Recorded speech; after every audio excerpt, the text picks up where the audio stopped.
It's evening here. It's afternoon where you're at. Today, I am always fortunate and always happy to talk to my good friend, Major Evita Mosqueda, who is a longtime friend. We met back in 2016, 17, while we were both stationed at Marine Barracks 8 and 9 in Washington, D.C. I was serving there as a drill master, and she came on for special projects, and we all called her the spy, the race spy. So we were trying to figure that out, and that's what her thing was. But either way, she ended up becoming our protocol director at the barracks, and we became friends, running buddies, and we used to talk a lot about transitioning and life and school and family and kids and just everything that. So I am fortunate enough to have my friend Evita. So Evita, welcome aboard. And how you doing? Thank you. You know, it's lovely. It's in wonderful 29 Palms, California, in the middle of nowhere desert. You know you're somewhere different when you see a sign that says other desert cities when you go down that freeway. So I'm in another desert city, but I'm doing well. Good. So it's evening time. I'm after work. You're off of work, I'm assuming. I got me a little beverage here. A little Cheers. sip. There you go. Just a little sip to lighten the mood up here. What are you drinking? So I am drinking a Malbec. Okay. The wine. I'm a wino right now. Yeah. I got some TX whiskey, the port finish. They just came out with it last year. So cheers to you and cheers to our conversation. Cheers. They actually sell that whiskey over here in the Exchange. The TX? Yeah. They got the port cherry, the purple bottle? No, it's the clear one. Yeah, that's the regular. Yeah. You know, everybody else. Sorry for us, though, that's the regular one. The non-Texas whiskey for everybody else. So, all right. So the first question I got for you is just for the people that are watching, just kind of tell me about yourself. Tell me about your time in service. You know, your situation is very unique because you're a reservist, active reservist. So you go through this transition process after every set of orders. So just kind of let us know about that. Let us know about your background and, you know, what do you do in the military and what do you do outside of the military? Great. So as far as a little bit about me, I'm originally born and raised in a little town in California. I was actually the first generation born in the States. Both my parents immigrants, one's from Mexico and one's from the Philippines. So actually military service and work brought my family here. And then grew up in that small town where you either, you know, stay in that small town or you join the service and try to get out. I wouldn't say that I'm one of the very few, but yes, I'm one of the very few that probably left my small town, especially within my own family. Joined the Marine Corps or the process back in 2005-ish. Back then, and then commissioned as an officer in the Marine Corps. During that time, I was one of the first generations to go through college. Really wanted to enlist, but my parents, specifically my father, was like, nope, you're getting an education. Yes. So that was that. And so getting an education, got the opportunity to play college softball on a scholarship. So did that, but then still wanted to serve my country. And I just tried to go through the officer candidate program and was accepted. Started my active duty time in 2008. Was active duty for 4 years. Served at different locations, mostly in Southern California, and deployed. And then I was also part of the drawdown of the Marine Corps. So in 2012, the Marine Corps said, you either got to get out of the Marine Corps or go to the reserves. I wasn't ready at that time as a young individual, probably a whopping 20 something. I still didn't know what I wanted to do. When I'm gonna say grow up, the Marine Corps is what I knew, and that's what I was gonna do. So my chance to go to the reserves was approved. And then from there, the opportunity to go back on active duty orders was available. So I took it. And so in 2012, I was an active duty reservist. So it's not like you're 1 week in a month, 2 weeks out of the year. I was just basically an active duty Marine, just with the reserve title at the end. Yeah. So that kind of long ways about, I bounced from place to place, orders to orders. So had the whole transition each time. As a reservist, you're your own, you had to be your own basically recruiter. So and kind of how to figure out where's the next job. You actually had to put an application in and do an interview, which is not common on the active duty side. Basically, the Marine Corps tells you where you're going and you go. You don't really have a say. And in this part, I actually had a say, which was weird. And then figuring out what that looked like and where I wanted to go. Luckily, I stayed in the San Diego area where my last duty station was. So I bounced around in that in Southern California. And then fast forward to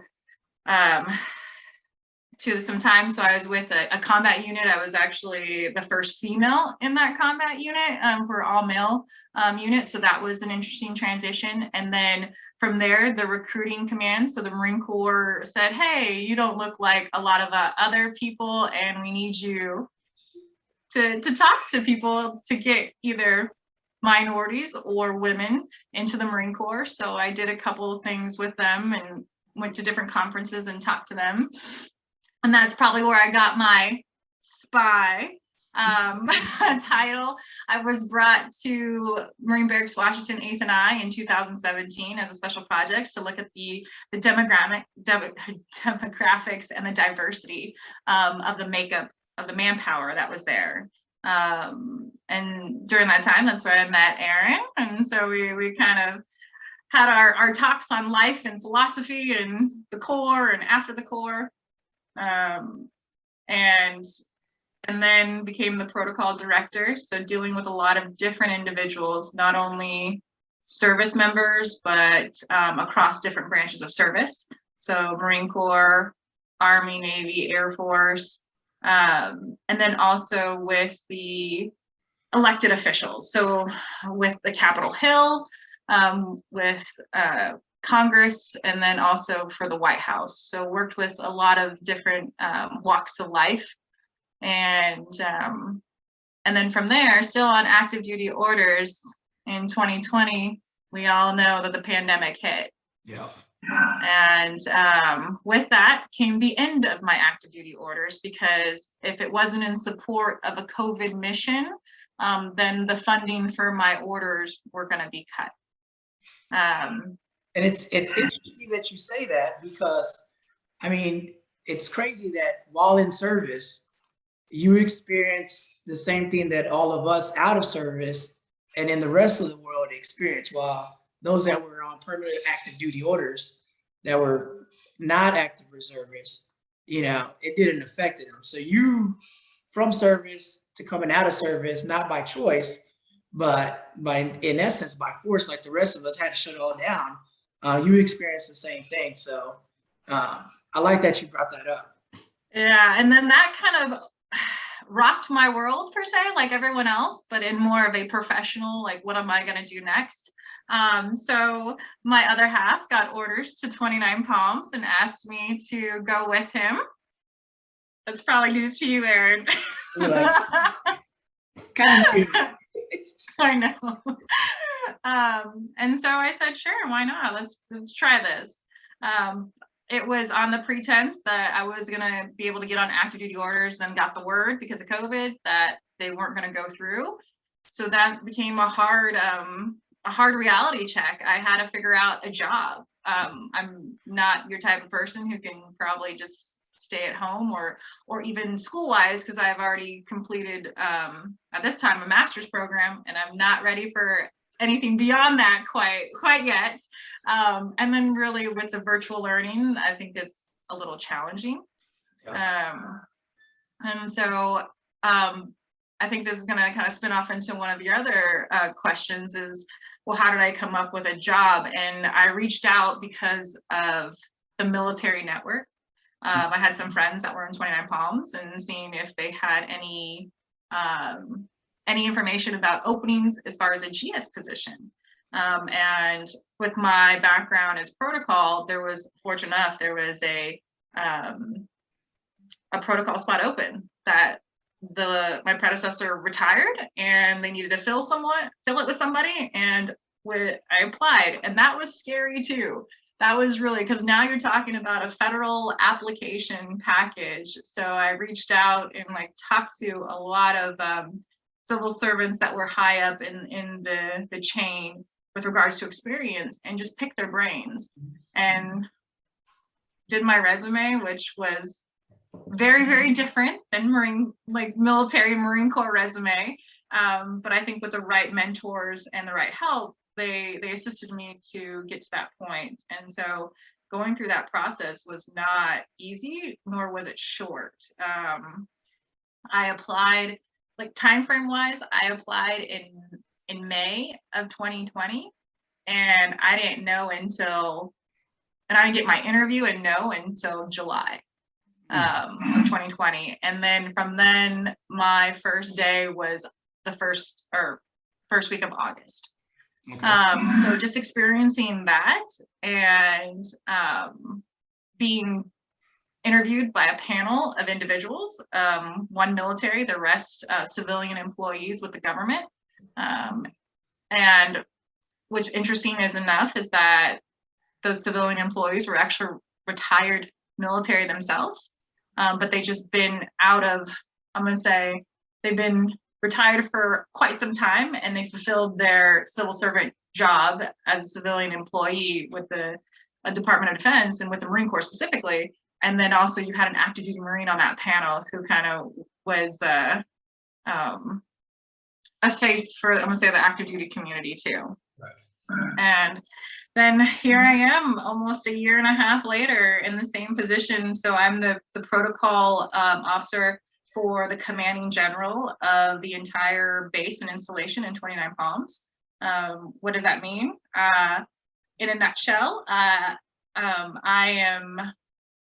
work with a lot of dignitaries and VIPs who come in to see what we're doing out here with, specifically with the Marine Corps, but also training wise, we're the largest training for the Marines, or the largest training installation in the entire Marine Corps, and really in the entire US. We are compared to the Army training facility in Fort Irwin, in Barstow, which is not too far from here. And really everyone wants to see what the next big thing that the Marine Corps is going to do. So we have anywhere from, let's see, within the first couple months of me being here, we had the First Lady of the United States out here. We had our Marine Forces Pacific Commander come out here, all the way from Hawaii.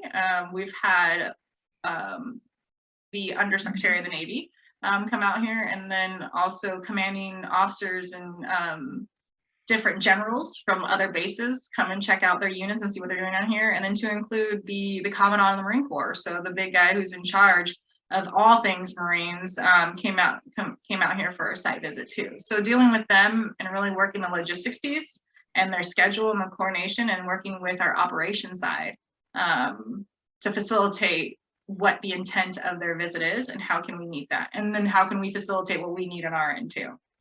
Right. I like that. So by the sounds of it, doesn't sound like much has changed from the barracks to where you're at now. Very true. So at the barracks, same thing, working alongside you and dealing with all the individuals that come in and out, make sure they stand in the right location, or make sure we get them from their car to the house. It's the details that people kind of tend to miss and that we try to catch. And then we emphasize that memory for them, because you never want to deal with someone who's going to make a decision for you and put them in a bad mood. You want to make things easy. And I think that goes back to, like, in the topic of leadership, is these are leaders who are decision makers. And by the little things, you're helping facilitate the results of what you want. And so in this day and age, and I think it's cross demographics or even professions, is that we're in a people business.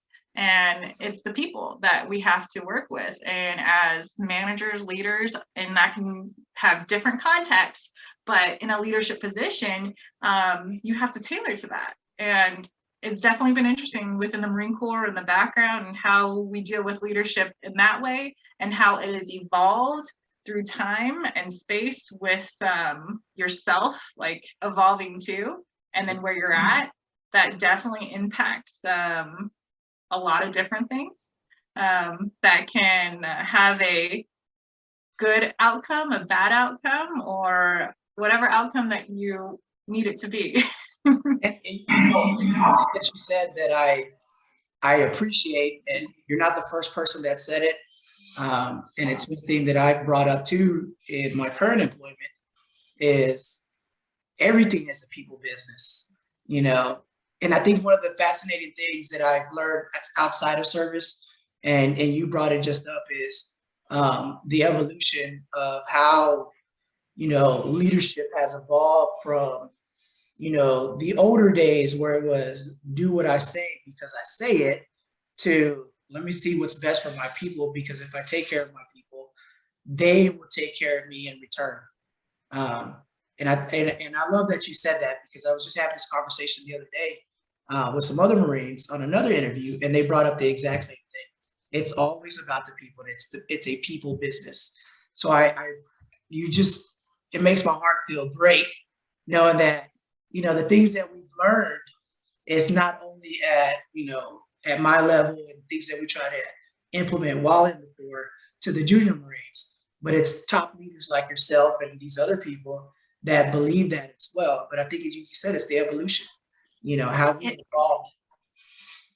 And I think it's hard. I think at a young age and rank, we all learn about the two things. It's mission accomplishment and troop welfare. But it's mission, but always about the people, because without the people, you can't meet mission. That's and right. So some people have a different outlook on that and what that means to them. People think are just mission oriented and they don't care. They don't take care of the people, which then that has some negative effects. But then you have others who understand what the mission is, but they get the fact that it's the people that are going to help them get to that mission accomplishment. And so understanding the balance is key for all that to work out. I love it.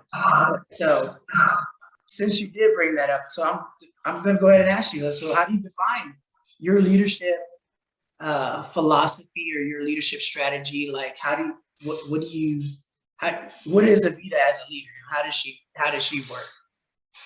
I think that's a ever evolving definition. Looking over some of the things that you've been working on and reading and studying, I see I really gravitated towards that transformational leadership. I think Evita back when I was 21 is not the same Evita now as far as leadership wise, mentorship and kind of what that viewpoint and what that outlook is. I think what I have from the beginning is, you know, caring for the people. Are we allowed to be vulgar on here? You can go ahead. Go ahead. I was just gonna say, Marines can sniff out bullshit, and You're so right. Don't bullshit them. And that's the thing. If you genuinely, authentically care for their well-being, they will, in return, not only perform well, but also their loyalty to you as a leader, but also to the organization is that much stronger. So there's, you know, you kind of seen the different types of leaders that you encounter. And for me, I kind of take more of what not to be. I look at them and I'm like, nope, I don't want to be like that. Nope, don't want to be like that. But then you also, you know, take the good. So I like how that person does that, or how that person does that one. I think it's all, and this is where you're probably going to chuckle, based on situation. I think your leadership style will change because situation will dictate. You have some individuals, and because it also depends on your audience. How do they receive that message? How do they receive that information? Whether it's within, like, I'm gonna say like a direct order, or is it something that, you know, that you need to have buy-in and have like collective thoughts, or is it a team? And I think that's where you have to figure out what's going to be best for your organization and how are you going to facilitate that. But I do honestly think it stems from taking care of the people and the whole, like, holistically. So not just the individual person. Understand, do they have we all come from some kind of family, whether it's chosen family or by blood. We all have something, so you're tied to something, and that's what, you know, keeps us all together. So getting to know, like, do they have a family? Do they have kids? Because you can work them to their dog tired, but knowing that they have to go back to a family, that takes away from them, and now their home life is not going to be as great because you're working, you know, depending on what you're doing, you're working them so hard that they don't have time to even enjoy it with their family. So being aware of that, I guarantee you will have positive influence to where you're, you know, knowing the little things like, hey, is it your birthday? Oh, or gratitude. A lot of people, and I think I read it in one of the slides, like gratitude is the one thing that a lot of people don't overuse or use at all. It's expected, and I get it in context, especially with military. Yes, you're expected to do your job, but throwing out there like, hey, I appreciate what you do. I know you've been working your butt off to make this thing work or to do these reports, and throw that into context, not only in the military, but throw it into the private sector. People put their heart and souls and effort into these things. Just throwing out a thank you is going to be much appreciated, because sometimes we just have thankless jobs and it becomes numbing, and then you're like, well, they don't even care if I do it or not. Yes. So with that being said, do you feel that your now civilian colleagues and counterparts or your direct reports could sniff out the bullshit now too? Does the same principles apply to those Marines inside the institution apply outside the institution? Yes, they do, I think, but to a certain extent. I think it's also the culture, the background, working. So I'm in a little unique place where not only do I work with civilians who have no Marine Corps or military background, and then I also work with service members as well. So with them, the relationship is easier because I know that I'm cut from the same cloth, so to speak. As far as working with the civilians, that has been more of a challenge for me, being out of uniform on active duty, and now being in a context as a civilian, because I don't wear a uniform every day. I wear regular civilian clothes. And it's interesting how, in a different capacity, how we treat each other, or what's expected, or I do think I agree, like going back to like, can you sniff out the bullshit? I think the bullshit meter is depending on who you are, like, well, how is it going to flex? The military has helped me with reading that with people. I don't know if it's, you know, turn around from the other direction, if they can read it as well. But those tools and resources have helped me so that I can maneuver through this interesting, different world of work and with individuals, because when you're in the service, you have these rules and regulations that kind of guide you and keep you in from your left and right lateral limit, and kind of keep you on that pathway. And it's understood for, I'm going to say, leadership, subordinates, kind of that work ethic. In the civilian sector, you have this mythical beast of human resources. Yeah. And that is it's a very diverse part of being, you know, amongst, because even then, I have to say, and I'm sorry, I'm pausing, but it's like, even then, like, even with your human resource team, like, it also depends. Do they actually care, or are they just getting a paycheck? And that's another thing. Some people are just in it just to have a job and make the money, and they don't care about the people, and you can tell. And that's where you can kind of sniff out the bullshit. And I think it goes back to, how do you get that buy-in? So from a leadership, no matter what organization, no matter where you're at, how do you get the buy-in that you're actually, what you're doing has positive effects? Because that can definitely influence the outcome of a people business. And it's definitely where I'm at. It's challenging because you don't have a lot of manpower who can fill these positions. And also the conversation between quantity and quality. And so some locations are just very, very remote, and they're not afforded the same opportunity as you can say in DC, where you have a sea of people that you can, get to come join your organization. When you're in a remote location, like in the middle of the desert, there's only so many people that you can pick from. Yeah. Your talent pool is a lot smaller, and you have to be able to work with what you have. And I think that's one of the current issues that a lot of companies are dealing with right now. And at work we talk about this all the time. Because, people talk about the quality of people that come in, and I always bring up. I was like, if you look at it in a certain way, like I refer everything back to the military because that's where majority of my experiences are from. And I say, look, we don't get to pick and choose the people that we get, in our team, in our squads, in our platoon, in our companies. You get what you get and you make it work. Mm-hmm. But your leadership is defined on how you're willing, we're not really willing, but how you're adjusting to the human resources to be able to accomplish what you need to accomplish. And I think a good leader, like you said, you maneuver left and right to wherever you need to go to be able to do that. But I think those are one of the things that it just doesn't happen naturally, No, and I think another, it leads to one of the topics that I read in one of your slides was are leaders born, or are they, taught? And I'm a firm believer on the latter. Little old 21-year-old Evita, probably someone saw something, but I think from the mentors that I had throughout my military career, and I say that because that's where majority I came from. I did have some prior to joining the service, but majority of my mentors came through the military. And by leaning on them and what worked for them, and then also trial and error. Sometimes you're just gonna get blasted in the face because you did something wrong or you made the wrong decision, and you kind of have to just lick your wounds and be like, okay, learn my lesson the hard way. I won't do that again.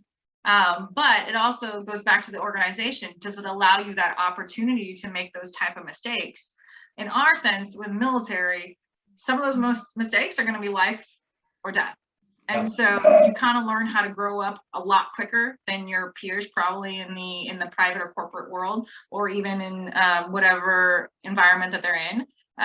But those lessons learned have helped not only in a professional manner, but also in a personal manner, because we all come from different cultures, melting pot from the military, and you hit it with, you kind of have what you have, and you got to see how you can mesh this group of diverse people from different backgrounds, whether it's gender, religion, or culture, whatever they believe in, and have them and inspire them to accomplish the mission or the goal.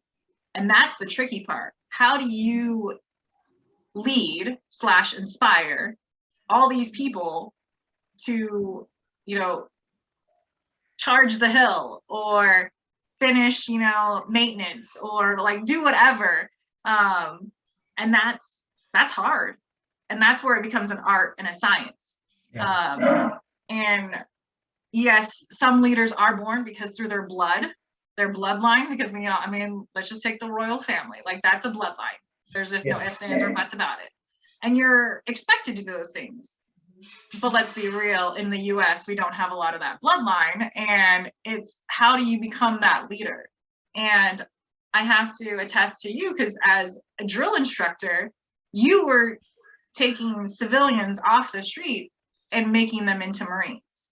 And with that, that's a huge accomplishment. How do you breathe that culture, that fire of accomplishing that thing and being part of something bigger?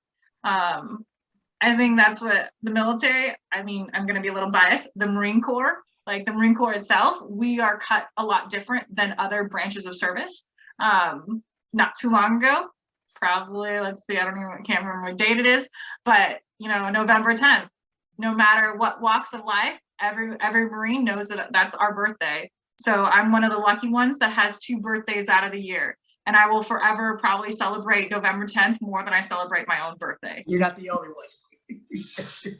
But that stems from something very, very deep. You don't see any other branch of service do that same thing. And I think that's where it is. Like, it's not so much, I think it has to do something deeper, because sometimes with the organization, whatever organization you're with, you don't really do it for that. You do it for the person to the left and to your right of you. And that's where people, back into the business of people, we take care of one another. And that's where we don't really mind being away from the institution, but we'll forever miss like our friends or our counterparts or whatever you want to, codify that, because they're our family in the Marine Corps. You may hate each other when you're going through some gross training, but I'm gonna say misery loves company. And that's where I think I've made some of the best life friends through that. And I don't think anyone else who has a different experience can say the same thing. I feel like I'm one of the fortunate ones that can have that. But kind of going back to your question as far as veterans and the transition, I think what we learned back in service and what we take from that can help us. Granted, we're going to have to go through some bumps and challenges with that transition, but businesses are wanting that type of individual. They want that, but it's always a scary part as a service member, going back to the gratitude. Am I good enough? Can I compete with my counterparts who have been in that corporate America or whatever, doing that internship in college when I was out there deployed in nowhere, global USA or whatever. And it's scary.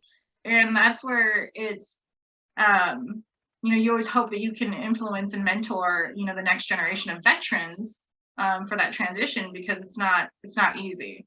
And you bring up a great point. It's what they call the soft skills, out in the civilian world. And we, as transitioning veterans and veterans outside of service, we don't recognize them, because we just see it as things that we have to do, things that were instilled in it. And you brought it up earlier, is things that is forced upon us at a young age to mature faster than the average age 19, 20, 21-year-old male, female, whatever.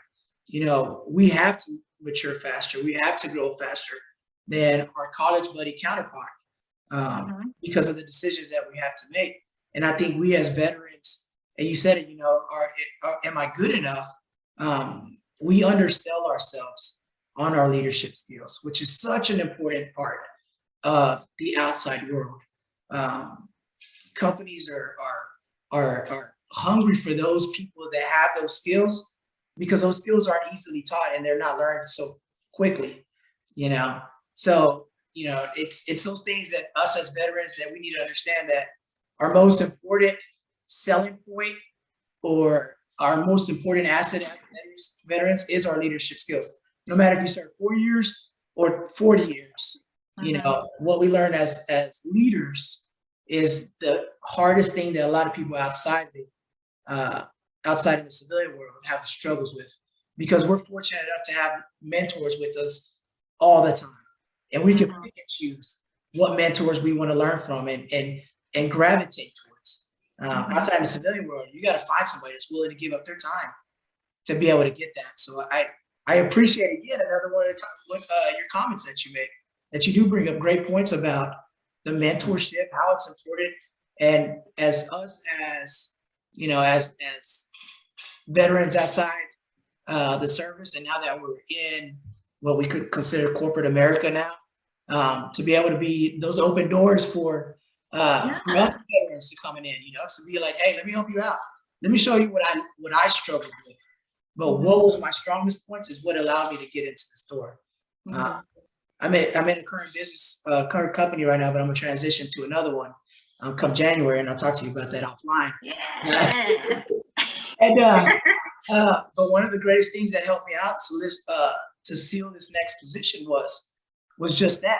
They recognized my 20 years experience as a Marine, and the questions were all behavioral questions. What do you do about this? And tell me about this, and tell me about this. And all I could think about is the people and how I would address that situation with the people first in mindset. And I think they realized that those skills are so important that the other stuff part of the job, we'll teach that and he'll figure that out quick. Yeah. I don't have to waste my time trying to teach a person how to be a leader and take care of the people, which the people are the most important thing. So, I'm glad that, and it's not surprising that veterans all have that same mindset because it's put into us so much. But it's important that we recognize that it's so important. And I think, well, I say once again, biased on the Marine Corps, is that at such a young age and rank, you are instilled with leadership traits. And I'm not going to name off the little ditty, but and values. And that's where like it starts. And so at the lowest level, so you're talking about on the enlisted side, 17, 18-year-old coming off the streets, wherever their background is. And now you're giving them these tools to become leaders. You're putting them in situations to be in charge of 3 people, to be in charge of, as it continuously grows until you're more senior. And now you're in charge of all these people. And then on the officer side, from with a little bit of just a personal story, is at 21, and just think about you being 21. No, you don't count because you have some military background, but I'm saying for the viewers, like think about if you have no military experience at 21 years old, being responsible for at least I had 75 Marines ranging from the age of 17 to 35. And here I was 21. And you had to really grow up fast because not only was I their, person in a leadership position in charge of them, but also I had to care for their well-being. I had to be their life coach. I had to be their marriage counselor. I had to be their whatever was going on medically with their families. Like I had to be aware of that. And I can say that we are progressing and setting up our leaders within the Marine Corps, both enlisted and officers, to better prepare for those situations. But for me at 21, luckily I had a senior enlisted advisor who kind of helped me mentor and guide and be like, what do I do? And so through that, you kind of build those experiences because of age or because of life lessons that you learn, and you're kind of forced to do that or come up to your own way of thinking, or how will you figure this out. So it goes back to, it's an art and a science. Like you are continuously learning, you're getting mentored, and then you just have to be thirsty for that knowledge and kind of grow as a person, because whether you're military or not, you can become static and not really do anything and not care to even better yourself, or to better figure out how to resolve that issue or with that challenge. So it goes back, hard to say, veterans, no matter which branch of service, specifically for the Marine Corps, is that you're put into these situations where you have the opportunity to lead. And you can define that however you want. However, because you could be, one of your good friends be like, oh, I have this problem. What do I do? Yeah. And to the extent of, oh my gosh, like we got to take that hill and I ran out of ammunition. What do I do? Like it kind of like all these, it's kind of, it depends on your situation. But with the military and for veterans, we have been afforded the opportunity to kind of go through these things. I think the hardest part is how do you codify it, and how can you talk to your employer that's not in the military, and how do we have service members have the confidence, or give them the tools and the resources to how to speak in a language that is understood by someone who has nothing to do with the military. No, it's really important. It's significant that during the transition process that, we start looking into things on how our jargon translates over into the civilian world.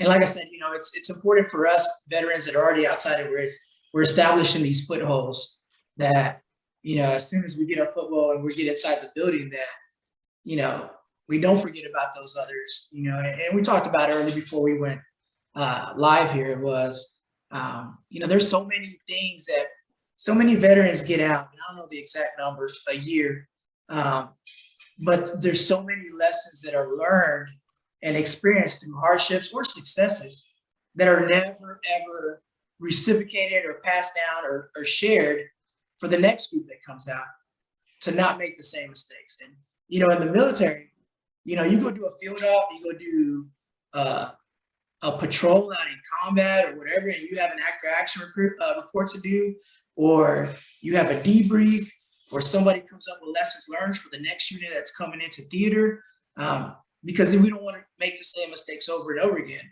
But, the biggest fight that veterans have is coming into the civilian world where you're out of your family, you've gone out of your community that you've known, and you're just thrown out there by yourself, and you're like, all right, well, you did your 5 days of transition classes and training, check, you're ready to attack the civilian world, and it's one of those things where, like, the veterans need to hear it from other veterans that were, that have not been successful and had a struggle. I got out during COVID, and just like you, I couldn't get a job, and I got a wife and 2 kids that depend on me. And my last couple active duty checks were running out, and I was getting that once a month, 50% pay coming in. And I'm just like, that's new. I'm not used to that. And it's like, I couldn't find a job. So I went to a staffing agency. I got a job working at a metal shop, loading material as, a deckhand out there, making $13, $15, $14 an hour. But it was enough to get us by until I started graduate schools and started my studies. And then I'll use my GI Bill benefits. And then I got this job that led me on to, other things. But it was that first year and a half of struggles that nobody prepared me for. Nobody was prepared for COVID anyways. Nobody prepared me for mentally, because I had all the hype in my head. They're like, oh yeah, you're a gunny, you did this, you did that, you got your bachelor's. They'll take you up in a heartbeat. Well, there was companies that would have, but I didn't know how to translate my skills into a manner that they were able to understand and accept. So I will follow up with this last question as we close this off, and I want to ask you, what final nuggets, what extra little tools that you got for the people out there watching, hopefully my classmates that are in my class that are young emerging leaders in the business world, or just for anybody that just happens to fall upon this. What nuggets, what tools can you share for them? Last minute shooting parts. So I would offer, have a little bit of humility. And I say that in context is that being a mentor to somebody, it has to start somewhere. And I think in the civilian sector and the private sector, a lot of it is unfortunately survival of the fittest. And I'm the only one that can do the job because I'm, and that's like job security. And transition from military is that someone else is going to fill your position. We're just a number. Someone is going to, and you want to set the next person up for success because you would want to have the same thing. So have that humility. I believe that everyone's replaceable, and having that mental, just that a little bit of a mental note that you are replaceable, and then you want to leave something better than what you started with, and to give, and because the next person, the next generation, you hope that they do better than you, because that's going to make the world, I'm not going to get on my soapbox. It's like make the world better, but it's, you just want to, be a good person. Just be a good person, be a good, a human being, and results will happen. So a little bit of humility and just be a good person. That's it. Or in California terms, just be a good dude. Just be a good dude. And don't be mean. Don't be a jerk. There you go. Because people will always remember how you make them feel. And that's another thing, parting shot. As far as, people will definitely remember how you make them feel. They may not remember what you said, but how you make them feel will have a lasting impression. So don't be mean and be a good human. There you go. Well, Evita, my friend, I appreciate your time. I know you did a lot of traveling today just to get here on time to be able to have this chat with me. As always, it's a pleasure to communicate. This is the first time we've seen each other in a year and a half since I left the barracks in the last week of February, first week. February. It's been, oh my God. Yeah, so almost 2 years. So it is great to see you. For everybody out there, there's more people coming on that I've been fortunate to meet throughout the course of my career, people that have come in and come out of the service. So I just ask you to continue to follow on. And the one thing that I will leave for everybody is 2 interviews, 2 simple things that they both say at the same time. They've all said humility and then your people. All right. So you talk about leadership strategies and we talk about what's most important to be good, successful leaders. Never forget your people. You're the most important resource, and always be humble. Be humble of that you have the opportunity to lead and you have these people that are willing to follow you if you treat them right. So until next time, I appreciate everybody's time and we'll catch you at the next meeting. Cheers.